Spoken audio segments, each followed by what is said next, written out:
Students, so welcome the another session of solution. तो इस lecture के अंतर्गत हम बात करेंगे आपका कंसंट्रेशन टर्म के अंतर्गत नॉर्मेलिटी और फॉर्मेलिटी के बारे में। नॉर्मेलिटी और फॉर्मेलिटी के बारे में तो आपका कौन कौन सा कंसंट्रेशन टर्म कंप्लीट हो गया है? Mass percentage, volume percentage, mass by volume percentage, parts per million, parts per billion, mole fraction, molarity, molality. ठीक है, इतना आप शुरू करते हैं। तो टॉपिक क्या है? नॉर्मेलिटी। तो नॉर्मेलिटी होता क्या है? जिसको बोलते हैं नॉर्मलता। नॉर्मलता होता क्या है? 1 लीटर विलियन में उपस्थित विलय के ग्राम तुल्यांकी संख्याओं का गणना करना या निकालना है क्या कहलाता है? मान निकालना है क्या कहलाता है? Normality.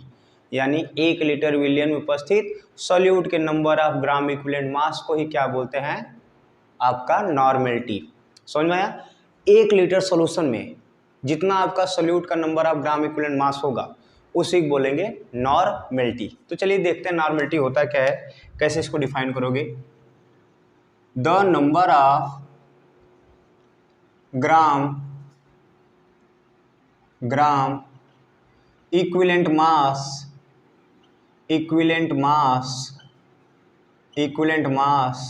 Present in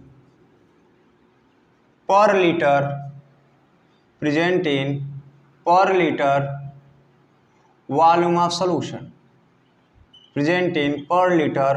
volume of solution, इसे क्या बोलते हैं? नॉर्मेलिटी। नॉर्मेलिटी होता क्या है?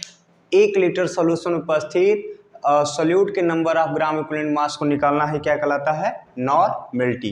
तो चलिए नॉर्मेलिटी को कैपिटल एन से दर्शाते हैं। तो नॉर्मेलिटी बराबर होता है क्या है? नॉर्मेलिटी बराबर होता है number of gram equivalent mass, number of gram equivalent mass बटा volume of solution in litre. ठीक है, अब सवाल आना चाहिए number of gram equivalent mass हम कैसे निकालें? Number of gram equivalent mass कैसे निकालें?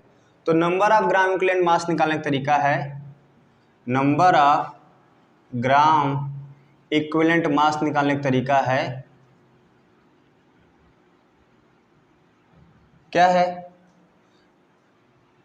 मास of solute upon equivalent mass. क्या? मास ऑफ सॉल्यूट अपॉन इक्विवेलेंट मास। ठीक है, इक्विवेलेंट मास। ठीक है, हमको gram of equivalent mass, number of gram equivalent मास निकालना है। तो कैसे निकालोगे? सॉल्यूट मास अपॉन इक्विवेलेंट मास।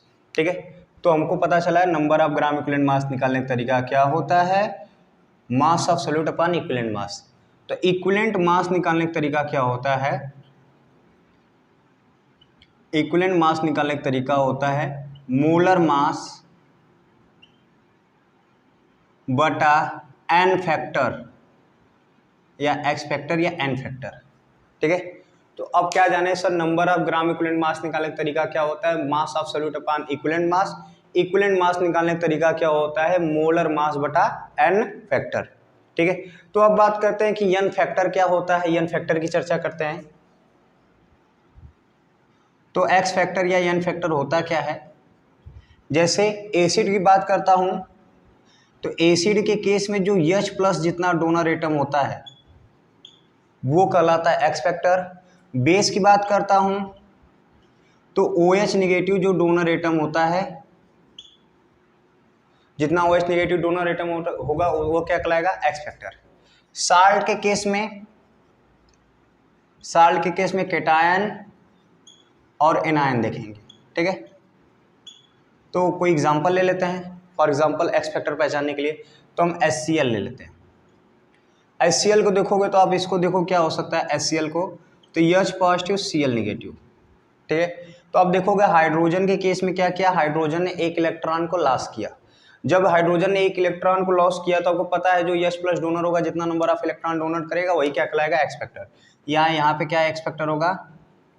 एक्स फैक्टर यहाँ पे क्या होगा? 1। H2SO4 में देख लो वही, H2SO4 में 2H पॉजिटिव, SO4 पे 2 निगेटिव, यानी एक्स फैक्टर कितना आएगा? 2। एक्स फैक्टर 2, ठीक है। उसके बाद बात करता हूँ एल्युमिनियम क्लोराइड पे, तो इस पे देख लो चार्ज कितना आ रहा है, तो Al3 positive plus 3Cl negative, कितना आया 3, तो इस हिसाब से एक्स फैक्टर कितना होगा 3, या सिंपल से एक्स फैक्टर ये बोल सकते हो, एक्स फैक्टर का मतलब होता है अगर मान लीजिए साल्ट है तो कितना पॉजिटिव चार्ज दे रहा है कितना नेगेटिव चार्ज दे रहा है, मान लेते हैं 3 पॉजिटिव दे रहा है 3 नेगेटिव, तो एक्स फैक्टर कितना होगा 3। एसिड के केस में कितना H प्लस दे रहा है, जितना H प्लस देगा उस हिसाब से वो क्या कहलाएगा एक्स फैक्टर। बेस के केस में जितना OH नेगेटिव देगा वो क्या कहलाएगा एक्स फैक्टर। यानी मैंने कुछ एग्जाम्पल ली, HCl का एक्स फैक्टर 1, H2SO4 का एक्स फैक्टर 2, एल्युमिनियम क्लोराइड का एक्स फैक्टर 3। तो एक्स फैक्टर का डाउट क्लियर। तो चलिए चलते हैं, तो एक्स फैक्टर हमने समझ गया। अब हम देखेंगे कि सारे फार्मूले को अगर हम मिलाते हैं तब क्या आता है, तो देखेंगे नॉर्मेलिटी बराबर होगा क्या, नॉर्मेलिटी बराबर नंबर ऑफ ग्राम इक्विवेलेंट मास बराबर क्या है, mass of solute upon equivalent मास। तो मास ऑफ सॉल्यूट अपॉन, ठीक है, अपॉन इक्विवेलेंट मास बराबर हमने क्या पाया, मोलर मास बटा एन फैक्टर उधर क्या जाएगा मल्टीप्लाई में हो जाएगा, मल्टीप्लाई एक्स फैक्टर या एन फैक्टर, और उसके बाद क्या है volume of solution in litre, तो यहाँ क्या होगा volume of solution in litre, ठीक है। तो ये है नॉर्मेलिटी का फॉर्मूला। क्या है नॉर्मेलिटी बराबर है मास ऑफ सॉल्यूट को W भी दर्शा देते हैं, उसके बाद मोलर मास है तो मोलर मास को M भी बता देते हैं, एक्स फैक्टर को एक्स फैक्टर लिख देते हैं, ठीक है, एक्स फैक्टर है। उसके बाद volume of solution in litre है, ठीक है। ये नॉर्मेलिटी का फार्मूला आया, ठीक है, नॉर्मेलिटी फार्मूला आया। अब यहाँ से रिलेशन निकालो, तो रिलेशन क्या हो सकता है, रिलेशन अगर निकालो तो नॉर्मेलिटी का रिलेशन बिटवीन नॉर्मेलिटी और मोलरिटी, इसका रिलेशन क्या आ जाएगा देखो। अब देखो weight of solute upon molar mass of solute into volume of solution litre, या weight of solute upon molar mass क्या होगा मोल्स ऑफ सॉल्यूट, तो इसको ऐसे नहीं लिख सकते हो, नॉर्मेलिटी बराबर क्या होगा मोल्स ऑफ सॉल्यूट, नॉर्मेलिटी बराबर होगा moles of solute upon volume of solution in litre into x factor, क्या होगा एक्स फैक्टर।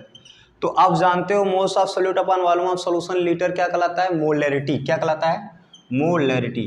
तो नॉर्मेलिटी बराबर होगा मोलरिटी इनटू एन फैक्टर या x factor into x factor, ठीक है। ये किसका फार्मूला होगा, ये होगा नॉर्मेलिटी के रिस्पेक्ट में हमने जाना जो है mass of solute upon molar mass into volume of solution litre और एक्स फैक्टर है। अगर आप देखो तो जो है अगर इसको रिलेशन नॉर्मेलिटी और मोलरिटी का निकालना हो तो नॉर्मेलिटी बराबर अगर देखो weight of solute upon molar mass of solute को मोल्स ऑफ सॉल्यूट लिख सकते हो, तो moles of solute upon volume of solution litre into x factor, तो नॉर्मेलिटी बराबर क्या होगा मोलरिटी इनटू एक्स फैक्टर। अगर मैं कहूँ कि यह Cl फॉर एग्जांपल, एक एग्जांपल ये क्लियर कर लेते हैं कि छोटा सा डाउट भी क्लियर हो जाएगा। फॉर एग्जांपल अगर मैं बोलूँ कि 0.5 मोलर HCl का सॉल्यूशन है, इसका जो है आपको बताना है नॉर्मेलिटी, क्या बताना है नॉर्मेलिटी फाइंड करना है। तो देखो नॉर्मेलिटी बराबर होता क्या है, अगर इसका नॉर्मेलिटी फाइंड करना है तो नॉर्मेलिटी बराबर होता क्या है, नॉर्मेलिटी बराबर होता है मोलरिटी इनटू एक्स फैक्टर। अगर यही रिलेशन देख लो तो नॉर्मेलिटी निकालना ही है, मोलरिटी 0.5 दिया गया है और HCl का एक्स फैक्टर कितना आएगा 1 आएगा, यानी नॉर्मेलिटी बराबर क्या आएगा 0.5, ठीक है। तो एक बार फिर से नॉर्मेलिटी रिवाइज कर देते हैं। नॉर्मेलिटी होता क्या है, 1 लीटर सॉल्यूशन उपस्थित सॉल्यूट के नंबर ऑफ ग्राम इक्विवेलेंट मास को क्या बोलता है नॉर्मेलिटी, ठीक है। तो चलिए अगले कंसंट्रेशन टर्म की तरफ चलते हैं। तो अगला कंसंट्रेशन टर्म हमारा क्या है फॉर्मेलिटी, जिसको बोलते हैं फॉर्मलता। तो फॉर्मेलिटी या फॉर्मलता होता क्या है, 1 लीटर विलयन उपस्थित विलेय के ग्राम सूत्र भार भागों की संख्या को क्या बोलते हैं फॉर्मलता। क्या बोले सुनिए ना, एक बार और अच्छे सुनिए। फॉर्मलता होता क्या है, फॉर्मेलिटी क्या होता है, 1 लीटर विलयन उपस्थित विलेय के ग्राम सूत्र भार भागों की संख्या को क्या बोलते हैं फॉर्मलता। देखिए फॉर्मलता और मोलरता दोनों सेम हैं, लेकिन वहाँ पे जो है आप यूज करते हो मोलर मास के रिस्पेक्ट में, यहाँ हम यूज करते हैं फार्मूला मास के रिस्पेक्ट में। दोनों सेम है, दोनों में कोई डिफरेंट नहीं है, थोड़ा सा डिफरेंट है कि वहाँ मोलर मास बोला जाता है, यहाँ फार्मूला मास बोला जाता है। तो वहाँ मोलरिटी होता क्या था, 1 लीटर विलयन में उपस्थित विलय की मोलों की संख्या को क्या बोलते थे, आपका मोलरिटी। लेकिन फॉर्मेलिटी क्या होगा, 1 लीटर विलयन में उपस्थित विलय के सूत्र भार भागों की संख्या को क्या बोलते हैं, फॉर्मेलिटी। तो चले चलते हैं, फॉर्मेलिटी होता क्या है, the number of formula mass of solute present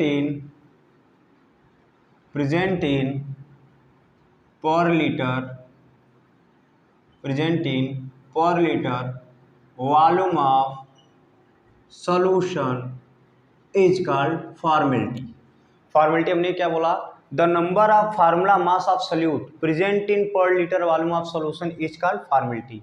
यानी 1 लीटर विलय में उपस्थित विलय के ग्राम सूत्र भार भागों की संख्या को क्या बोलते हैं, फॉर्मेलिटी, जिसको कैपिटल एफ से दर्शाते हैं। फॉर्मेलिटी किससे, कैपिटल एफ से दर्शाते हैं। तो चलिए फॉर्मेलिटी होता क्या है, फॉर्मेलिटी बराबर होता है नंबर ऑफ फार्मूला मास बटा volume of solution in litre बटा volume of solution in litre, ठीक है, वॉल्यूम ऑफ सॉल्यूशन लीटर। तो नंबर ऑफ फार्मूला मास कैसे आप निकालोगे, नंबर ऑफ फार्मूला मास, तो नंबर ऑफ फार्मूला मास निकालने का तरीका है, नंबर ऑफ फार्मूला मास निकालने का तरीका क्या है, mass of solute upon formula mass. देखिए फार्मूला मास और मोलर मास दोनों सेम ही है। फार्मूला मास निकालना, जैसे मैं आप NaCl दे दूँ, ये NaCl का मोलर मास तो आप सीधे 23 + 35.5 आप निकाल दिए तो आ गया 58.5, ठीक है, आपने निकाल दिया मोलर मास। फार्मूला मास में क्या होगा, यही टूटेगा, Na पॉजिटिव Cl निगेटिव, इसको आप आसानी से Na पॉजिटिव Cl निगेटिव का निकाल दे तो वही क्या कहलाता है, फार्मूला मास। तो formula mass molar mass same ही है, तो अब इसको रख दो। तो फॉर्मेलिटी बराबर क्या होगा, नंबर ऑफ फार्मूला मास की जगह मास of solute upon formula mass into volume of solution in litre, solute को जैसे मैं WB मान लूँ, फार्मूला मास को मैं FM मान लेता हूँ, इनटू वॉल्यूम ऑफ सॉल्यूशन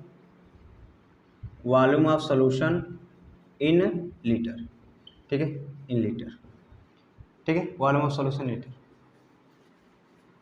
तो फॉर्मेलिटी बराबर होगा क्या, मास of solute WB upon formula mass FM volume of solution in litre, ठीक है, ये फार्मूला आएगा फॉर्मेलिटी बराबर। तो हम